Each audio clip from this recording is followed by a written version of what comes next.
Hey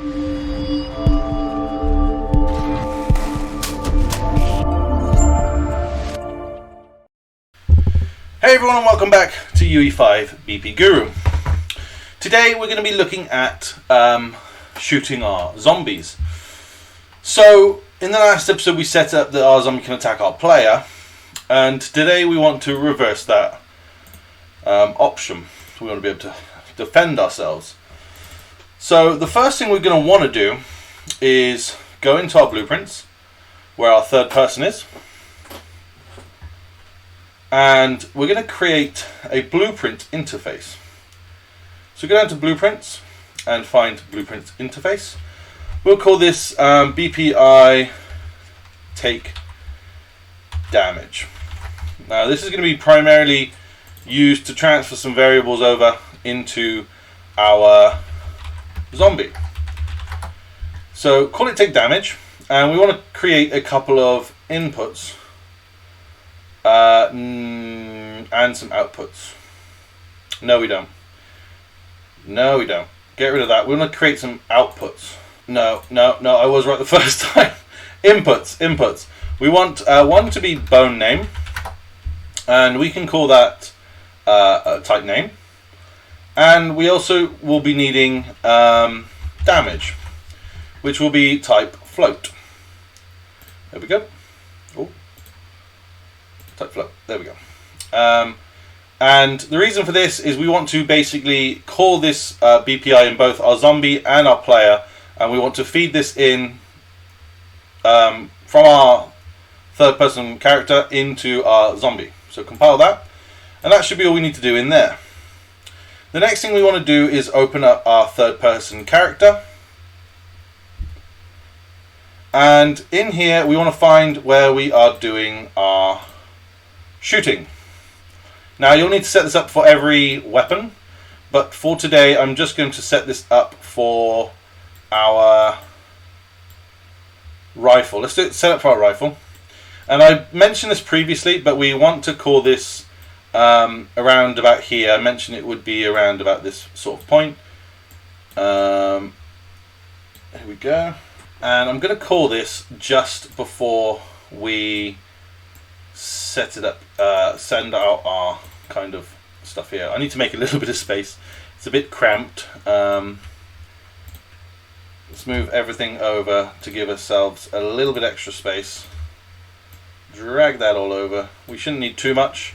And then let's drag all of this out. Keep it all nice and neat for ourselves. Drag this over here a wee bit. And what I want to do is class settings. And in our interfaces, we want to add a new interface. So let's add one. Let's look for that take damage. BPI, there we go. Great, and now we should be able to call that message take damage. There we go, beautiful stuff. And this can go into here, like so. There we go. Now, the bone name actually is very simple. We just want to get that hit bone name. And we want to, bear with, we want to just drag that hit bone name into here. And we also want to run another branch here. And if this is true, we're going to take our damage off of whatever we hit. And if it's false, we'll just go straight into the spawn actor, so it actually creates all that stuff for us as well. And what we're looking for is we want to check what we hit. So we get our hit actor, and we want to get does implement interface, like that. And all that's doing is it's checking to see if the our third person character and our zombie master share that same BPI take damage. So if they both have that set up in there, it'll understand that whatever we've hit can actually run this message and do that damage. So if I pull that up there just so you can kind of see it a little bit better, it's only coming off the true and going into there. And what we're going to do is we're going to also set up a new float, and that float is going to be specific for our rifle damage. So we can now change how much damage our weapons do in our skill tree as well, and we can also use this to drive whatever damage we want individually for each weapon. So let's compile. Let's give it damage of, let's say, 10, like so. What is wrong with that? Well, we want to run that object probably twice, that hit actor, into there as well. So the hit actor is what we're targeting. Okay, there we go. That gets rid of that error, and that's everything we need to set up for the third-person character. Obviously, replicate this exact thing in every one of our weapons, but as I say, I'm just going to do it for the rifle today. So now we want to basically do some damage to our zombie. And in here we're going to get, first of all, go to the class settings and obviously add in that take damage BPI. There we go. And we want to get the event take damage. There we go. It's because I didn't compile. So event take damage, compile first, of course, and then we can start working on taking some damage.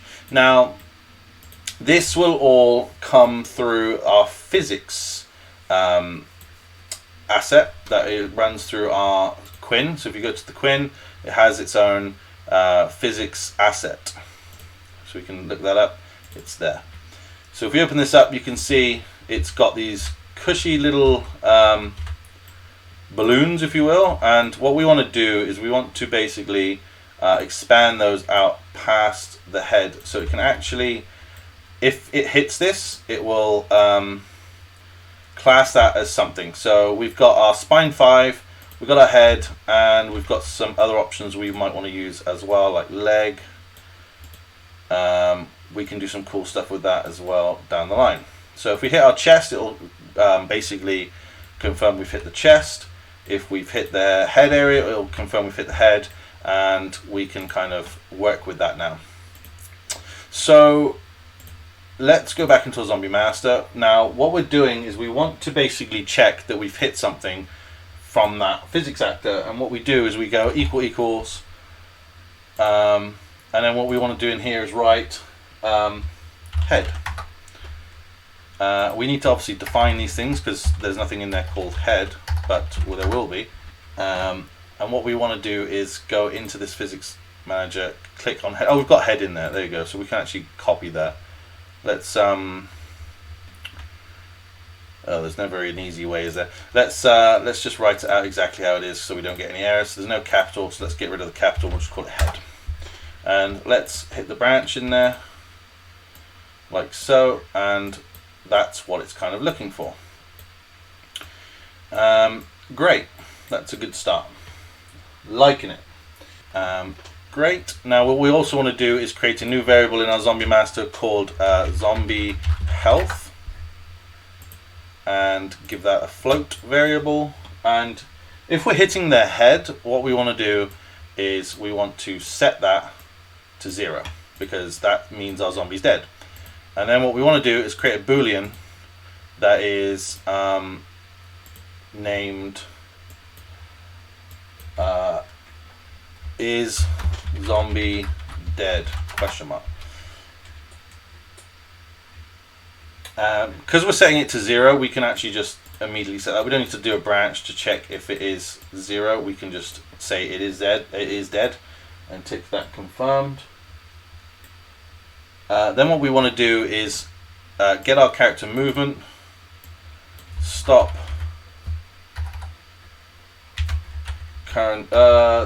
movement immediately, like so, and then we want to set on the mesh. We want to set all bodies. Set all bodies simulate physics in there, and tick that to be true. and then we want to get our capsule collision, or capsule component, sorry, and then set collision enabled to be no collision. And then what we want to do is after, so we want to delay probably for probably, let's say, 4 seconds, and then we want to destroy actor. Now there might be some extra setup for this, so what we're going to do from this point on is just test that and make sure we can actually hit the zombie in the head. We need our rifle out for this, so keep scrolling until you get your rifle.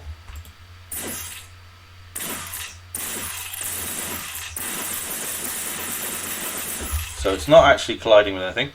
Now there is a reason for this. I just wanted to double check that it wouldn't work straight out of the bag. And what we want to do is go to our, I believe it's our editor. It might be the other one, but we'll give it a go. We were looking for collision. It might be the other one. Let's get the project settings as well. We're looking for collision, there it is. And we're going to set up a new object channel. And we're going to call it zombie. And it's going to be block. Great, that's easy peasy. We'll go into the zombie master. Let's click on our zombie self. And let's go down. No, I don't want the zombie self. What do I want? We actually want the mesh, because that's where our physics actor is coming from. Let's go down to our physics here. Let's click generate overlap events, simulate generated hit events, and we want to change our character mesh to, I might need to compile. Let's compile and try that again. We want it to be we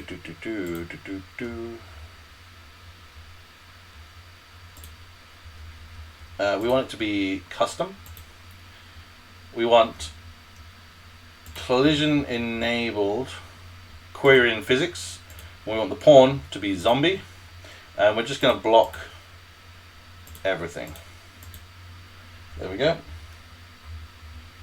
Cool, and then compile. We'll just give it another try, see if we can get anything working.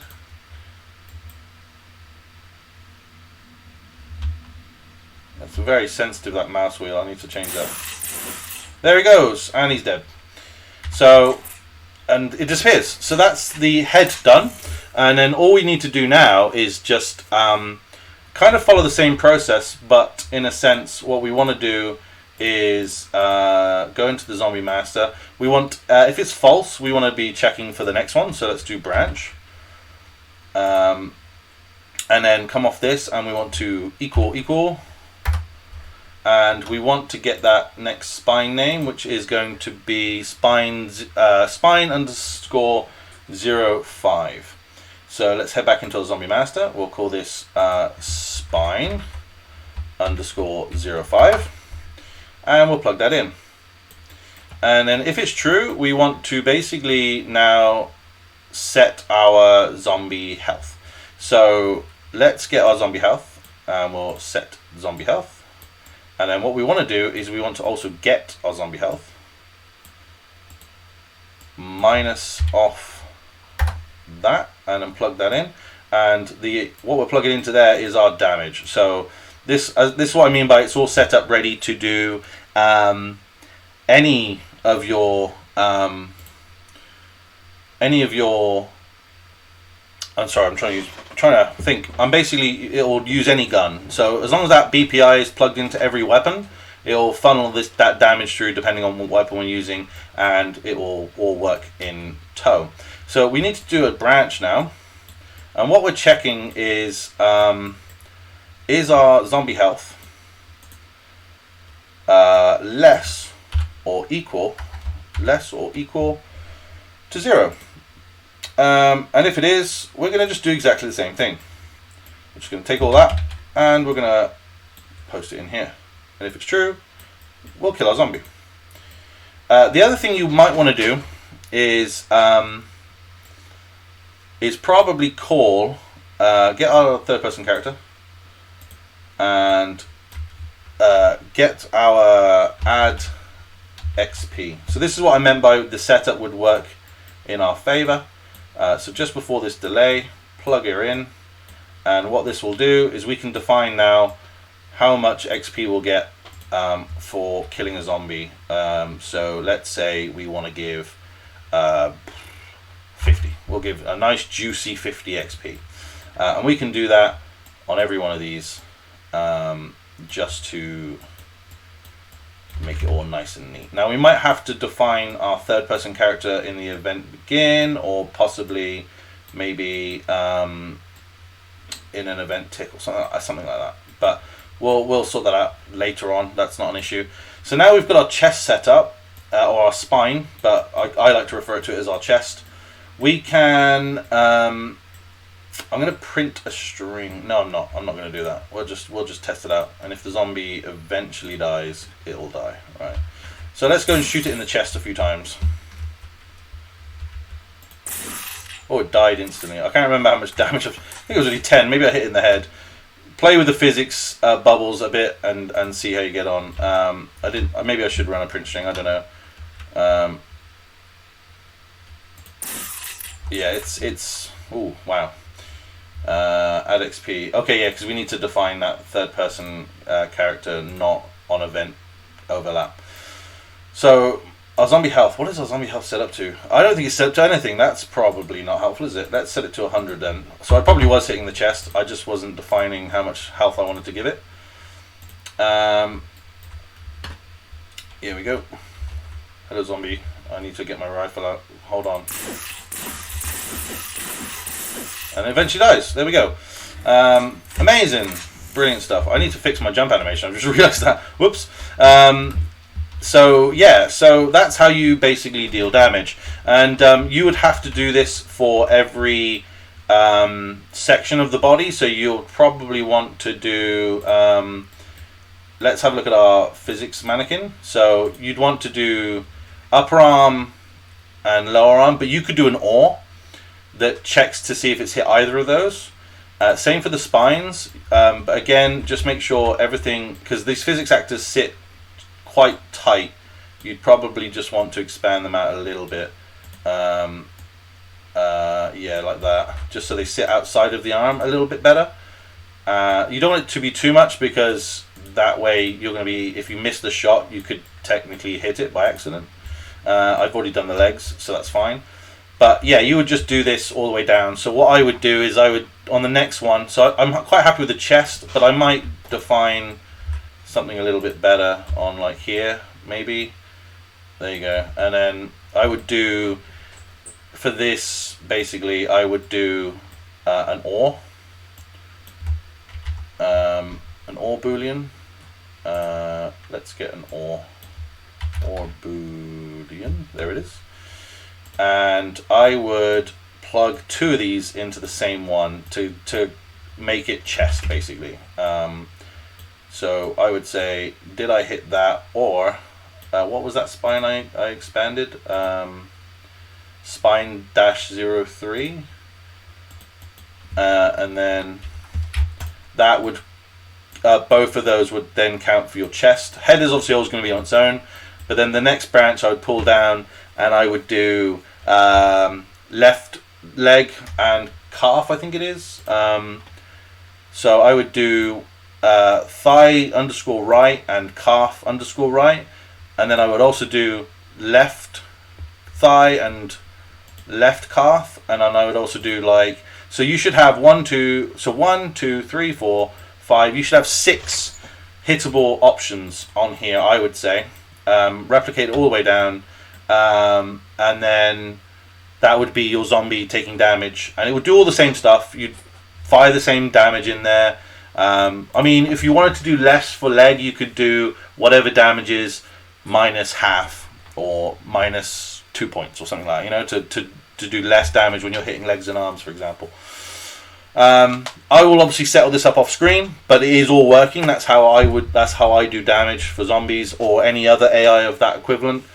When using guns. In the next episode, I'm going to try and get it so that if we shoot the leg, the zombie falls over and goes into prone. So I'm going to settle this up off screen. You need to do the same, obviously in exactly the same method if you're following along, to be able to do that next tutorial. But yeah, I think we've probably got another 2 tutorials to come for AI in this manner. But hopefully you found this useful. Thank you so much guys for watching, and I will see you in the next episode. Take care. Bye.